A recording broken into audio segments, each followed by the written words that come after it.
Hay textos que, bueno, simplemente no envejecen, ¿verdad? Y el Salmo 23 es sin duda uno de ellos. Lo que vamos a hacer hoy es algo interesante.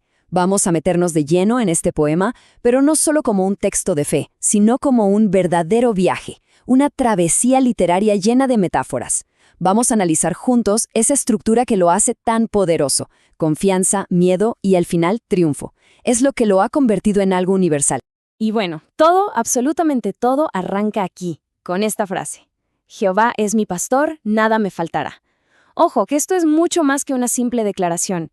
Es la base, la tesis de todo lo que vamos a leer después. Es la premisa sobre la que se construye el poema entero. Esta frase establece una relación que va a definir cada paso del camino. Y para de verdad entender lo que significa, tenemos que sumergirnos en su metáfora principal. Así que vamos a ello. Para poder seguir este viaje, para entender cada parada del camino, lo primero es lo primero.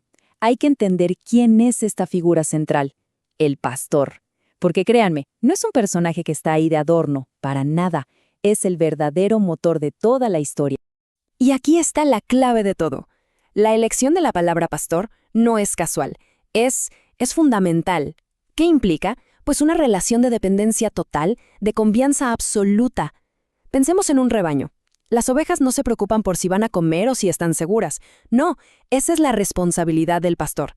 Y con esta idea tan potente ya establecida, el poema nos empieza a mostrar el primer paisaje de esta travesía. Y el viaje arranca en un lugar de paz total, de calma, de restauración. Pero cuidado, no es que el caminante se topó con este lugar por suerte, para nada. Es un entorno que ha sido preparado, creado con esmero por el propio pastor.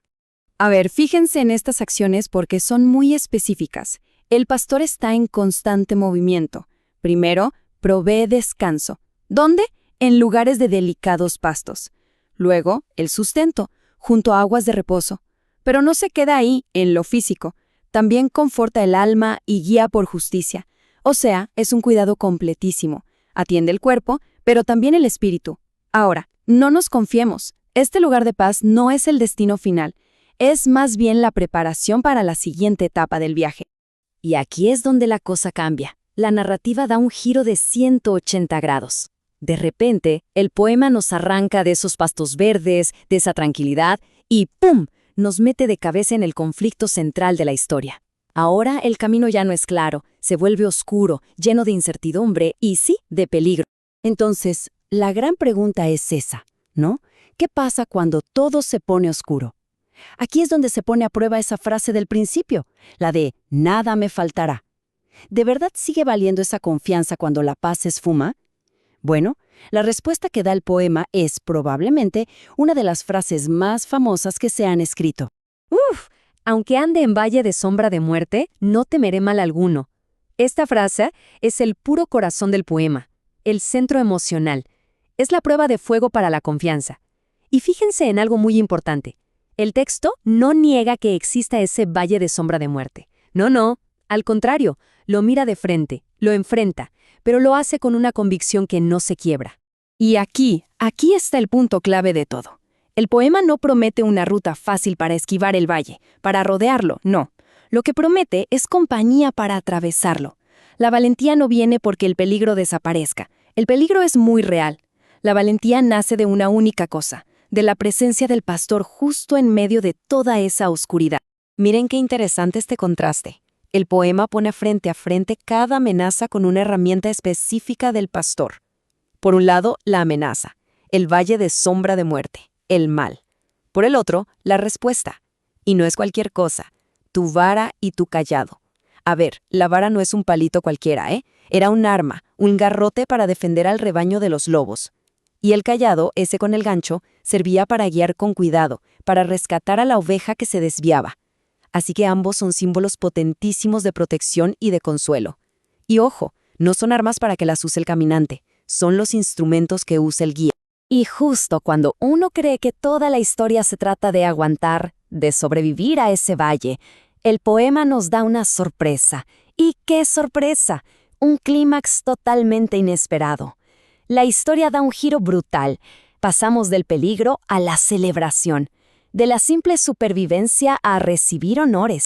El contraste es brutal. Después de pasar por ese miedo en la soledad del valle, de repente hay un banquete. Y es un banquete público. La mesa no está escondida, no.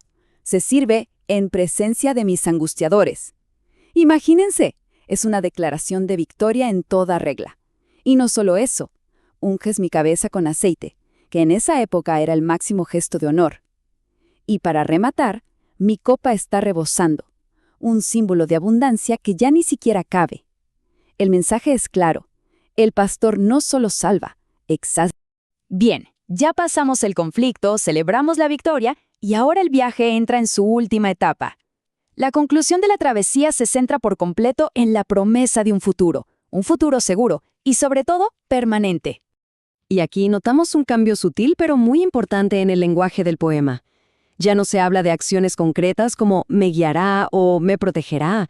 No, ahora se describe un estado, una condición que va a durar para siempre, una nueva realidad para todo lo que queda de camino. Esta línea es de verdad una belleza. Ciertamente el bien y la misericordia me seguirán. Fíjense que no dice que uno va a llegar al bien y la misericordia. No, dice que el bien y la misericordia se convierten en compañeros de viaje, que seguirán al caminante. La seguridad ya no está en el lugar donde uno está, sino en esta compañía que nunca se va.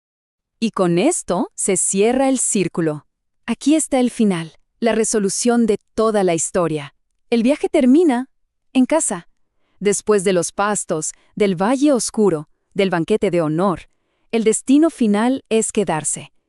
Es la permanencia, un sentimiento de pertenencia y de seguridad total. Es morar en la casa del pastor. Así que, si lo vemos en perspectiva, nos damos cuenta de que el Salmo no es un montón de frases bonitas sueltas, que va, es una historia completa, con un arco narrativo perfecto, en 3 actos. Primero, la paz y la provisión. Segundo, el miedo y la confrontación directa. Y tercero, el triunfo y la llegada al hogar. Una estructura de manual. Y así llegamos al final de este análisis. Esta travesía que nos propone el Salmo 23 es, en realidad, un mapa que no pasa de moda. Nos deja con una pregunta que creo que vale la pena pensar, más allá de cualquier creencia. La pregunta es, ¿cómo la confianza en una guía, sea algo externo o una voz interna, puede cambiar por completo la forma en que enfrentamos esos valles oscuros que tarde o temprano aparecen en la vida?